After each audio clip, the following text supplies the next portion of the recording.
Imagínate a la amiga, pariente o persona querida más tímida que conozcas. Una verdadera introvertida. No soporta las fiestas y el juego de las citas es su idea de un infierno. No la atraparás ni muerta en un bar. Pero imagina que algún día todo cambia. De repente está más relajada, más extrovertida. Sale de fiesta y ahora no dejas de verla con ese chico una y otra vez. Parece que estos días todo lo que hace es pasar tiempo con este tipo y pensar que ni siquiera se ha presentado a ti. Es prácticamente un total desconocido, pero tu amigo parece bastante feliz, así que no te molesta. Hasta que un día sucede algo extraño. Tu amiga empieza a gritar. No puedes explicarlo. Ella no puede explicarlo. Su médico no puede explicarlo. Nadie puede explicarlo. Todo lo que sabes es que durante meses tiene ataques de gritos involuntarios, como algo sacado de una pesadilla, pero aún así siempre sonríe. Parece feliz, siempre que no le mires a los ojos. Hay algo extrañamente vidrioso en ellos. Parecen de plástico, muertos. Su amigo está experimentando un peligroso fenómeno conocido por la Fundación SCP como SCP-3512, una anomalía que solo parece afectar a las mujeres de entre 18 y 40 años. Una mujer ya ha muerto como resultado de esto y otras 9 afectadas por esta extraña anomalía han sido catalogadas y contenidas en cámara de contención humanoides estándar para su estudio. Al principio la fundación no podía sacar ninguna conclusión lógica de por qué estas mujeres estaban experimentando espontáneamente cambios totales de personalidad y pronunciados ataques de gritos. Todo lo que tenía la fundación era que el primer grupo de individuos afectados se originó en Barcelona, España. Un centro de la fundación en Boston envió a uno de sus mejores agentes de campo, la agente Riley Cooper, en una misión de investigación a Barcelona. Querían que llegara al fondo de este fenómeno y lo detuviera antes de que la cosa fuera a más. Durante su estancia en España, la agente Cooper contaría con la ayuda de un agente local de la fundación, el agente Tomás Rey, cuyo íntimo conocimiento del lugar supondría una ventaja clave en la investigación. Juntos descifrarían este asunto y se asegurarían de que ninguna otra mujer sufriera daños. Al menos eso es lo que esperaba la fundación. En cambio, ambos agentes desaparecieron en circunstancias horribles durante la investigación. Y hoy vamos a contarles los últimos días de la agente Cooper y del agente Rey, y por qué intentar investigar el SCP-3512 fue lo último que hicieron. La agente Cooper llegó el 15 de julio de 2016 y se adentró en el abrasador calor veraniego de España. La agente Cooper era todo lo que se podía desear en un agente de campo de la fundación. Inteligente, dedicada y profesional. Se reunió con el agente Rey, que era una figura comparativamente suave y relajada. Los dos comenzaron su investigación hablando con los amigos y familiares de algunas de las mujeres infectadas, haciéndose pasar por médicos que trabajaban para la Organización Mundial de la Salud.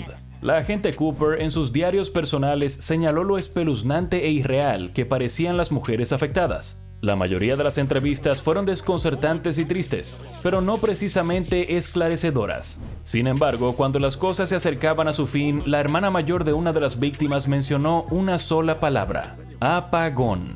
Incluso la mención de la palabra hizo que la víctima cayera en otro ataque de gritos. Los conocimientos locales del agente Rey volvieron a ser útiles. Reconoció el nombre. Era un popular club nocturno local. La agente Cooper y el agente Rey sabían que tenían que investigar el club, y fueron de incógnito como clientes habituales. Durante las primeras horas que estuvieron allí no ocurrió nada, pero a las 2 de la madrugada un hombre se acercó a la agente Cooper en la barra. Era un hombre alto y rubio con una intensidad inquietante. Preguntó sin una pizca de ironía cuál era la estrella favorita del agente Cooper. Había algo raro en este hombre. Su elección de palabras era demasiado precisa, casi ensayada. No estaba borracho en lo más mínimo. La agente Cooper intuyó que era el tipo de hombre al que le gustaba aprovecharse de las mujeres en los bares. Cuando lanzó una mirada al agente Rey indicándole que algo no cuadraba, el desconocido se marchó rápidamente. Para la agente Cooper esto no hizo más que confirmar sus sospechas. Los agentes sobornaron al portero para averiguar si el alto desconocido era un habitual, y luego cómo se llamaba. Después de que le dieran algo de dinero, el portero se mostró muy dispuesto a compartirlo. El extraño venía siempre a este local y también sabía su nombre. Era Joseph Oriol. La agente Cooper y el agente Ray no perdieron tiempo para encontrar el apartamento de Joseph Oriol y recibir una autorización para realizar un registro exhaustivo en el lugar. Y en cuanto lo hicieron, encontraron motivos para declarar al hombre persona de interés en la investigación del SCP-3512. El apartamento era un hervidero de actividades sospechosas. Oriol era un desarrollador de software, pero tenía amplios registros sobre la arquitectura de la zona, incluyendo edificios, servicios públicos y túneles ferroviarios. Joseph se imaginó correctamente que los investigadores iban a por él, y huyó de su casa antes de que pudieran llegar. Y esto era solo la punta del iceberg. Los agentes Cooper y Ray encontraron un libro con una cubierta sencilla en la mesa de la cocina de Oriol. Cooper pensó que se trataba de una prueba de imprenta, una especie de prototipo de libro previo a su publicación. Lo recogieron pero no lo leyeron de inmediato, preocupados por su naturaleza potencialmente peligrosa para la cognición. Y además estaban un poco distraídos por la monstruosidad casera que estaba sentada a su lado.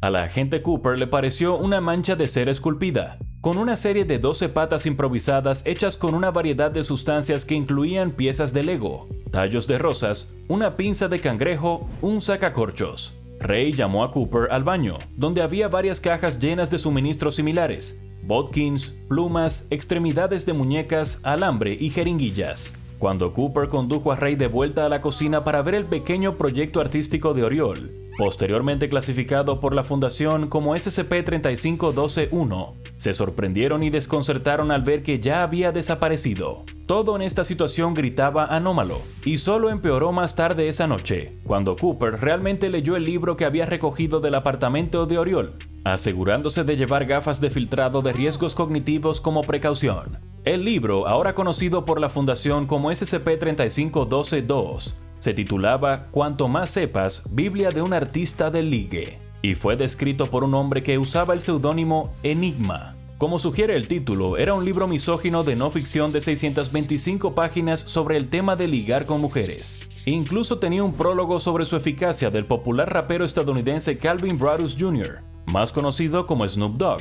Aunque tras ser contactado por la fundación, el señor Dogg afirmó no tener conocimiento del libro. El libro comenzaba con las típicas tácticas de seducción espeluznantes y deshumanizadas de los 11 primeros capítulos, pero los 12 siguientes, titulados cada uno de ellos Capítulo 12, profundizaban en técnicas cada vez más espeluznantes y esotéricas, como las pruebas geométricas avanzadas, la interpretación de los sueños, las técnicas quirúrgicas de bricolaje, el simbolismo en la arquitectura y los rituales anómalos. El epílogo del libro está compuesto por más de 15.000 anagramas del título del libro, dispuestos en espiral y en triángulo. Cooper se interesó especialmente por el capítulo 18, en el que parecía dar instrucciones para crear objetos parecidos a las esculturas anómalas SCP-3512-1 encontradas en el apartamento de Oriol.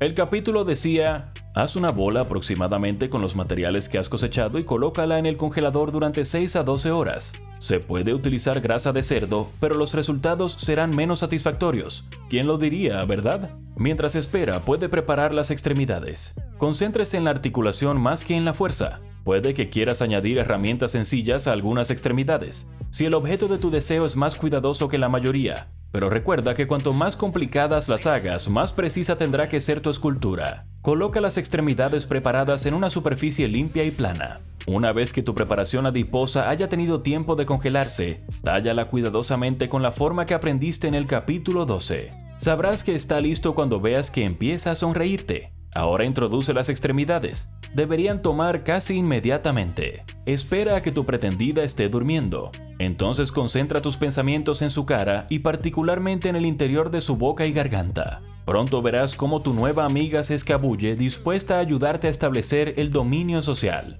Por si esto no fuera lo suficientemente perturbador, el siguiente capítulo aconsejaba el uso de tijeras en la extirpación del dedo meñique del aspirante a seductor, así como los dedos meñiques de sus familiares, para ayudar a aumentar su poder de seducción. A Cooper le pareció que estos rituales y las esculturas anómalas aparentemente vivientes estaban detrás del fenómeno SCP-3512, y esa noche obtuvieron su siguiente oportunidad en el caso. Los dos agentes habían enviado los planos arquitectónicos encontrados en el apartamento de Oriol al cuartel general de la Fundación, y aunque la mayor parte de ellos eran registros públicos de la zona, había una anomalía notable: una salida secreta en un túnel de metro poco utilizado que conducía a una gran escalera de caracol. que bajaba a... Bueno, simplemente no lo sabían. Y sí era tarea de los agentes Cooper y Ray averiguarlo. Esa misma noche partieron, en lo que no sabían que sería la última misión que realizarían. Los dos agentes descendieron por la escalera de caracol durante lo que parecieron horas hasta que llegaron a un elaborado sistema de túneles en la parte inferior. Comenzaron a explorar los túneles y descubrieron que eran estrechos y estaban cubiertos de extrañas tallas rituales. De vez en cuando incluso vieron grupos de dedos meñiques humanos que sobresalían de la pared. Siguieron avanzando y pronto descubrieron que aquello hacia lo que se dirigían era ruidoso, inmensamente caliente y el olor era realmente horrible. A medida que el zumbido mecánico casi ensordecedor se hacía más y más fuerte y el olor empeoraba, supieron que debían estar acercándose a lo que fuera que estaba sucediendo aquí. El túnel pronto se abrió en una cámara gigante donde encontraron algo horrible. Delante de ellos había lo que parecía ser un río entero de grasa humana líquida y burbujeante. El tipo exacto que el autor Enigma había vuelto a utilizar para crear las esculturas SCP-3512-1 que alteran la mente en su libro. Y hablando del libro, al otro lado del río, la agente Cooper y el agente Ray observaron una compleja serie de imprentas, que presumiblemente estaban produciendo más copias de Cuanto Más Sepas, la Biblia del Artista del Ligue, para extender su anómala influencia a lo largo y ancho. Sin embargo, antes de que el dúo pudiera detener literalmente las prensas, fueron atacados. Un enorme ente de 3512-1 con patas hechas de espinas humanas saltó desde el techo. Se aferró a la agente Cooper, incrustándola en su cuerpo de cera y arrastrándola al repugnante río de grasa caliente. El agente Ray se separó y se perdió en los túneles. Se le dio por muerto ya que no se le ha vuelto a ver. La agente Cooper, sin embargo, viviría para ver un destino mucho más horrible. Fue arrastrada río abajo por la grasienta marea hasta que su cuerpo fue arrastrado a una cámara diferente, que parecía ser un lugar de culto bajo la Basílica de la Sagrada Familia, llena de miles de diminutos 3512-1 que se arrastraban. Allí se encontró con el creador de todo esto, una cosa horrible que quizás fue una vez un hombre, ahora cubierto de dedos meñiques vivos que se retorcían y salían de su cuerpo. Era repugnante, pero no le importaría por mucho tiempo. De hecho, la siguiente vez que Cooper se despertó no tuvo ningún problema. Estaba cambiada como todas las demás. Otra víctima del fenómeno SCP-3512. Era risueña, extrovertida y desinhibida, a pesar de la situación de pesadilla en la que se encontraba. Amaba al horrible monstruo que le había hecho esto. No tenía opción de no hacerlo, y cuando se cansó de ella la cogió y la arrojó a un gran pozo de su cámara, el mismo en el que yacían los numerosos cadáveres de sus anteriores novias controladas mentalmente. Ninguno de los dos agentes volvió a ser visto después de esto. La Fuerza Operativa Móvil Z9, también conocida como Ratas Topo, ha sido enviada a los túneles para investigar, pero no encontraron ninguna de las localizaciones comparables a las vistas por Cooper y Ray en sus últimas horas. Quien quiera que haya hecho todo esto sigue ahí afuera. Sigue siendo peligroso. Así que, señoritas, si alguna vez ven a un chico que conocen leyendo un ejemplar de Cuanto Más Sepas, la Biblia de un Artista del Ligue, corran como si su vida y su cordura dependieran de ello, porque esta vez realmente lo hace. Ahora vaya a ver SCP-001 Los Niños, Ciclo Ouroboros, y SCP-4999, Alguien que nos cuide, para ver más registros de fenómenos misteriosos de la Fundación SCP.